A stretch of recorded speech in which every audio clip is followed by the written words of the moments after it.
What's the light? What do you got, Gabe? Where? Right there? I don't see it. I just saw it again. Right over there. Up by the top of that ridge? Yeah.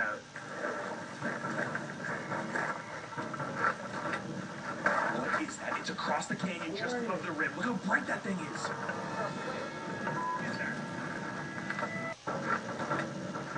What is that? It's across the canyon just above the rim. Look how bright that thing is. Is there? Try to get focus on it. I can't get focus. Of course. It's fading. I know, but my... It's super faint now. Turn up your headlamps, everybody. That thing was bugging out and dancing around a second ago. Holy, that sounds like an alien. Where's it coming from? I'm not joking. That's like... I heard it. I mean, it was like... It sounded like a machine sound moving. Mechanical. Yeah, I've never heard it. Yes. Oh! The parabolic is total.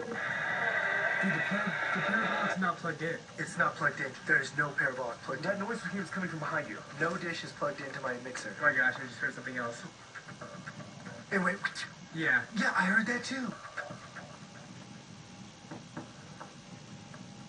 We stayed put for another hour before returning to base camp, but didn't observe anything else in the night sky. The four of us just had an experience on that ridge that, like, I cannot explain. There was what looked like a star that suddenly just started pulsing. Like, and it was across the canyon. What color was it? White. A white pulsing light. I looked at it and it was just like, oh, that's what Close Encounters. I have to go make devil's tower out of my mashed potatoes. And then there was suddenly this flurry of weird electronic noises that came out of the parabolic dish. Uh-huh. Yeah, that wasn't plugged in. What?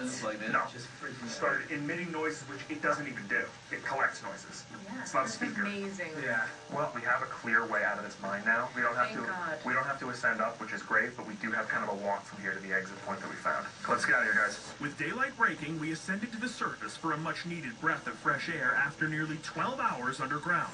Having witnessed multitudes of strange lights and this discovery of a strange biological specimen, we needed answers. Unable to legally transport a rotting corpse across international lines, I bagged the specimen for local authorities and photographed the remains for our own analysis. We hopped a flight bound for Los Angeles where we would analyze our mysterious findings. We took our extensive dossier of photographs to Dr. Jim Dines, a mammologist at the Natural History Museum in Los Angeles. What is this? It's really hard when I'm looking at these photos to rule anything out. I mean, when you see it, especially kind of sprawled out, it has this weird kind of anthropomorphic thing going on. Sure. It has these feet. Yeah. And if you just sort of look at it here, it looks like a chicken. Yeah. You know? The thing that means to me it's not a bird is when you look at the feet. The proportions seem to be wrong for any, like a human or any kind of primate. Well, Tough one. It's it's a mystery. mystery. It's a mystery. Having stumped one expert, we let our resident animal expert, Mike D., formerly of the LA Zoo, take a look at the images. What do you see? Well, I see two legs, 2 feet, what appear to be feet. This here and that look very, very close. They do, yeah. Is it a bird? I don't think it's a bird. It clearly isn't a human. For whatever reason, the head's been removed.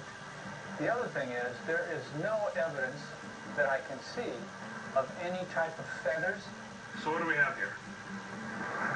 I was amazed that we weren't able to get a positive ID of these strange remains from either of these two experts, and the species identification of whatever we uncovered is still a mystery. Equally curious was the phantom light we observed in the otherwise black and lifeless mine, and the strange glowing object my team and I observed dancing above the mine.